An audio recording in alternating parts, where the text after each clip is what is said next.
This episode of The History Guy brought to you by Magellan TV.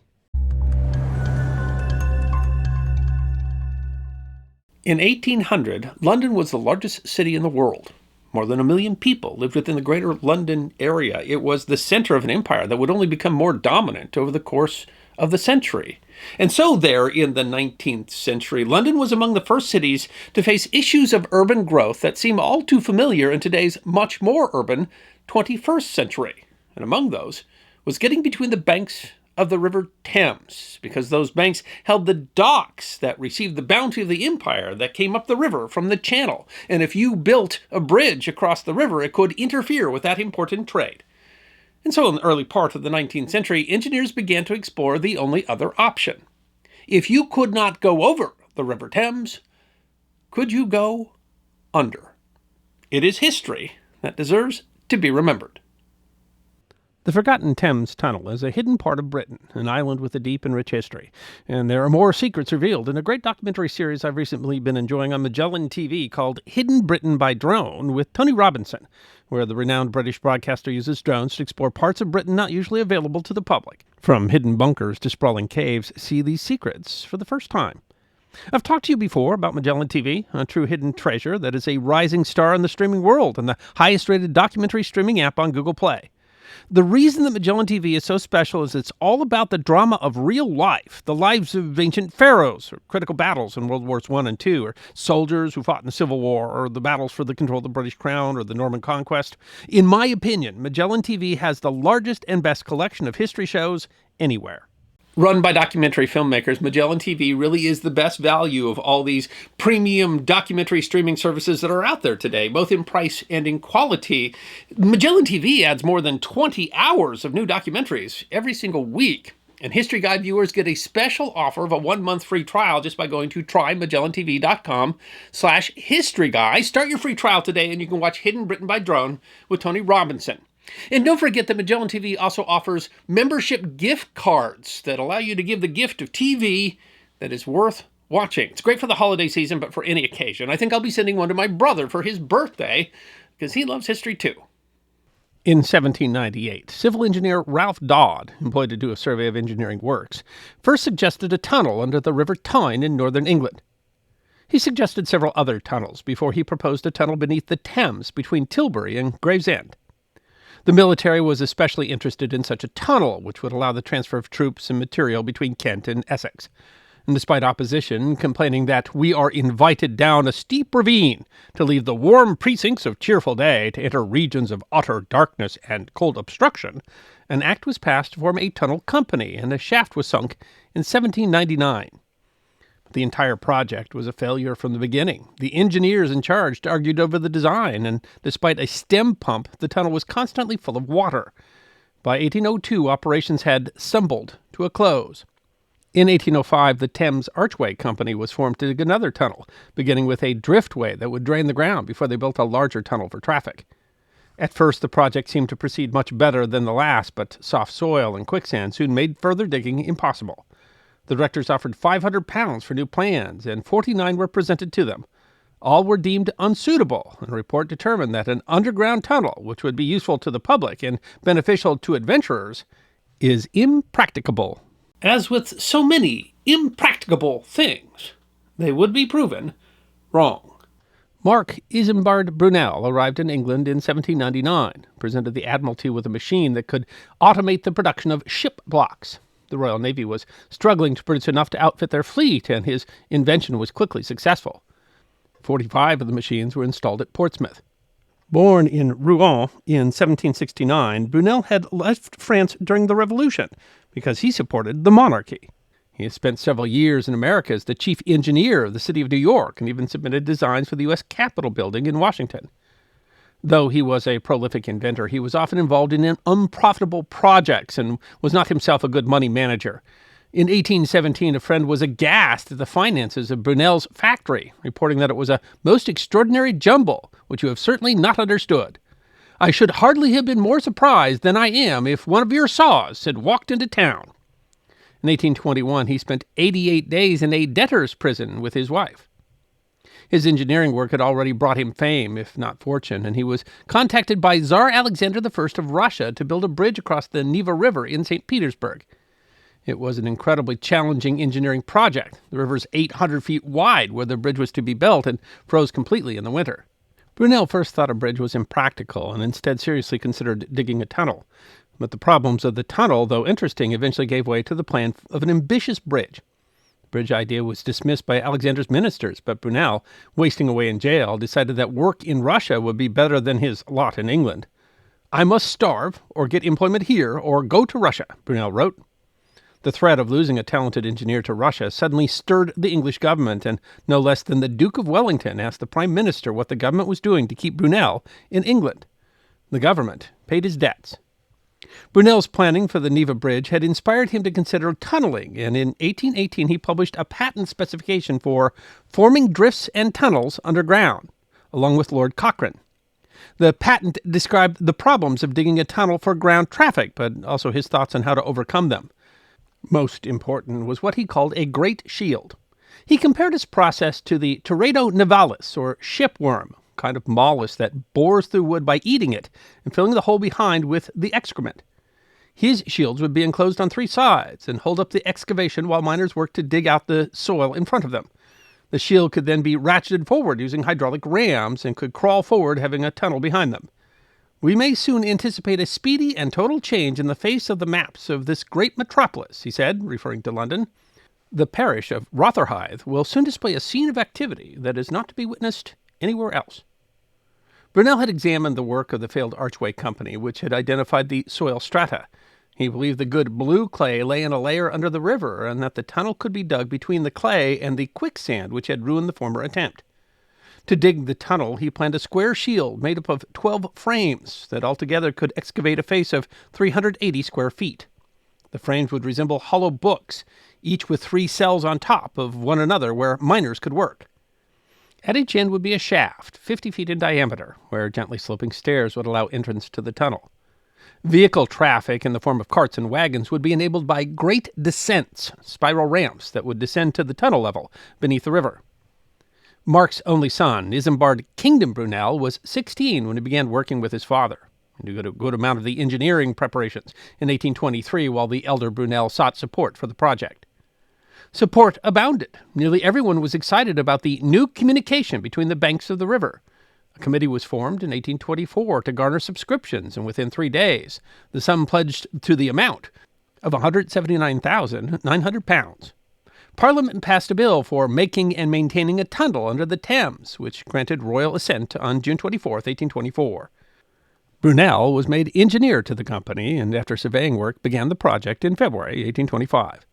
The tunnel was to cross the river less than a mile from the failed Thames Archway and would connect Rotherhithe on the south bank and Wapping on the north.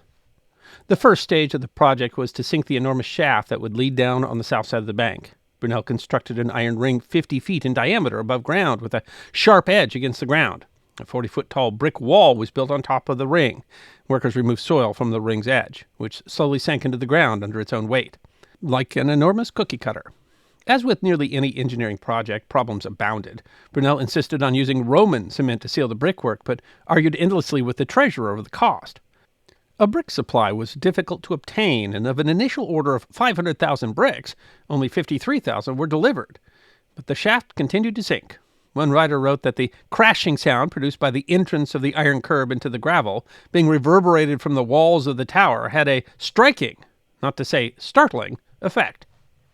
The tower was designed to secure the top part of the whole shaft. It was in place in June, and from there the shaft was manually dug and the walls bricked. Brunel's great shield was built nearby, and the 12 frames were in place in the shaft by November 21st.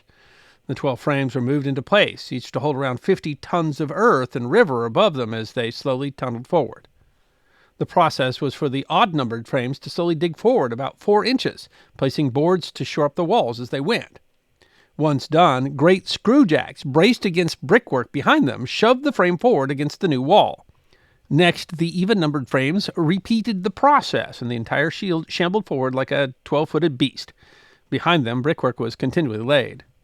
Working in the gloomy ground, with only candles for light and a huge number of workers, miners, carpenters, bricklayers, and men carrying out the dirt, was cramped and difficult.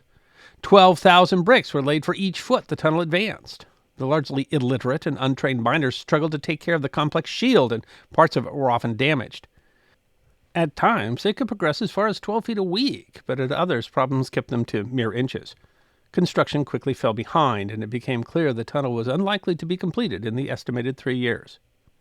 Perhaps most costly for the project were arguments between the court, as the board of directors styled themselves, and Brunel. Especially opposed was the chairman, William Smith, an MP who generally thought Brunel a hack and even believed the shield to be unnecessary.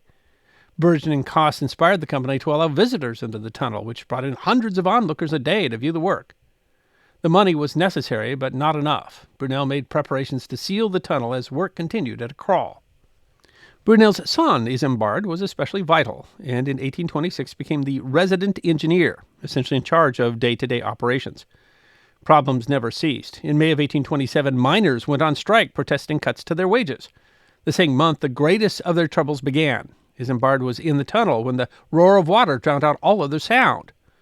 The tunnel was 549 feet long, not quite halfway to the northern shore, but it had met the bottom of the river. The engineers later found that dredging had left a trench in the river which they had run into. Everyone was able to escape, but the tunnel was filled with water and silt. Using a diving bell, Isambard measured the trench in the river, and bags of clay, chains, and more were sunk to seal the breach. At one point, Isambard was able to actually hand objects through the diving bell to the workers on the frame. Miraculously, the situation was salvaged and tunneling allowed to continue. In January of 1828, another flood nearly killed Isambard and did kill 6 workers. Isambard had reached the visitor's entrance, but the door was locked, and if a contractor had not been near to break the door down and drag the unconscious man out, Isambard would have died. 4,500 tons of clay and gravel again filled in the hole, but the financial situation was dire. Wellington tried to save the project, saying there is no work upon which the public interest of foreign nations had been more excited than it has been upon the tunnel. Men cannot but see great political, military, as well as commercial profit that will be derived. But even the assistance of Wellington himself couldn't convince the public, and after the second flood, the company couldn't raise enough money to continue digging. The project was, from the first, in the very first class of desperate hazards, a letter to the Times argued. Should it be completed, it will always be liable to disruption and the consequent sudden annihilation of all within. A satirical poem by one James Smith read, "That very mishap, where the Thames forced a gap and made it fit haunt for an otter, has proved that your scheme is no catchpenny dream. They can't say 'twill never hold water." The frames were sealed behind a wall, and the dreams of a tunnel ended for a time. But Brunel never gave up on the project, pushed aside other engineers' suggestions and the board's cost-cutting measures, and after nearly 7 years, Brunel was able to secure the needed money, which included a £243,000 loan from the government. To address the problems they had already faced, Brunel designed a new shield, which would overlap the brickwork ceiling to prevent it from buckling under the river. The old frames, each weighing 7 tons, were removed, and the new frames were stronger and included tails to hold up the cavern's roof. Troubles were not entirely over with, as water continued to seep into the tunnel, sometimes as fast as 500 gallons a minute. Isambard was at that point much in demand elsewhere and unable to help with the project. Large amounts of gas, like hydrogen sulfide and methane, made workers sick and occasionally lose consciousness, and explosions became routine as pockets of gas caught fire. The tunnel was inundated several more times during the work, but the workers were better prepared for it. And each time the river broke in, the riverbed was covered in more clay, and the workers went back to work. By inches and feet, the tunnel reached the north shore, and in September of 1840, a second cookie cutter was under construction to sink the shaft on the north bank. The shaft was sunk through the ruins of an ancient shipyard, which was simply thrown aside with the mud in the years before archaeological surveys. The impressive engineering marvel, which had pushed the boundaries of 19th century technology, was finally nearing completion. "I am truly happy," Brunel wrote, "to be able to say that my arduous enterprise is drawing to a conclusion. It has been one of inconceivable labors, difficulties, and dangers." In March of 1841, as the tower was being sunk, Mark Isambard Brunel was knighted by Queen Victoria. By November, the tunnel had reached the shaft, and the 1,200-foot-long tunnel was complete. It took most of another 2 years to pave, whitewash, and prepare the tunnel for pedestrians. Large walkways were built, lighting was installed, and superstructures built over each entrance. In March 1843, the tunnel was opened to pedestrian traffic. For a penny apiece, 50,000 people passed through the tunnel in the first 27 hours. Less than 4 months later, the millionth traveler passed through the arches. It had taken 18 years, immense effort, cost more than a dozen lives, and blown through nearly every cent given to it. But there was at last a walking tunnel beneath a great river. The great descents that would have allowed wheeled vehicles to travel the tunnel were never built. Indeed, the cost had been so great that the board cut corners on properly draining the tunnel and putting in better ventilation. It filled with street vendors by day, and by night the homeless paid a penny to sleep there. The penny toll was not enough to pay even the interest on the government loan. Despite 1.8 million people passing through it in the first year, it was never a significant financial success. 6 years after the tunnel was opened, Sir Mark Isambard Brunel died at the age of 80. The tunnel was his last major project. His son, Isambard, is considered one of the most ingenious and prolific figures in engineering history, far overshadowing his father in fame. The tunnel, while not financially successful, was nonetheless a marvel. An American traveler described it as the eighth wonder of the world and claimed that no one goes to London without visiting the tunnel, although others decried it as a haunt for criminals and prostitutes. The tunnel was converted into a railway tunnel in the 1860s, finally attaining the usefulness that it had originally promised. Ironically, neither Brunel lived to see the trains run. Isambard Kingdom Brunel passed away in 1859. It later became part of the London Underground. Parts of it has been preserved, parts reinforced, and it now serves as part of the London Overground. The former engine house is now open as the Brunel Museum. The influence of the project as the first large tunnel known to be dug using a tunneling shield is significant, and the Institute of Civil Engineers has designated the tunnel an International Historic Civil Engineering Landmark. Tunneling shield technology would continue to develop over the following decades, and many more subaqueous tunnels would be built, and in fact it was tunneling shield technology that allowed the construction of subways in the century that followed.